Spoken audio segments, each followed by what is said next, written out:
heera umalamaaf baratanii jetti manguddon heera naan ja'anii jettee beeytee fudhachuu heera malee naan ja'anii jettee beeytee jechuu umalamaaf kanaaf baratanii jiran maal jennaan fakkeenyaaf seenaalee kalee dabarte akkaataatti heerri eegalame yoo laallu akka manguddoon jettutti wallabbiin heddummaatee qabaataan laafaa miidhuu qabaataan hiyyeessa miidhuu jabaan laafaa miidhuu namni hedduun nama xiqqaa miidhuu akkasumas beehaan wallaalaa miidhuun kun heddummaannaan hayyoonni irra ta'anii walii galanii heera akka tumuman taasisan jedhe.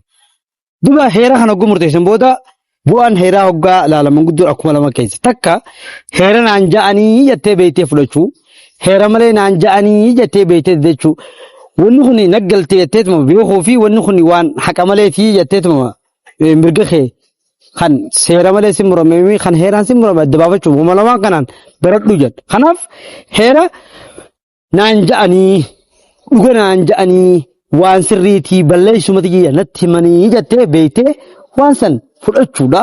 Kan biraa immoo wanni kun waan haqa kiyyaa miti waan anaan maluu miti sirrii miti jedhanii naan ja'anii jettee beeytee mirga fi falmachuu takka didachuu waan ja'amu murteessan.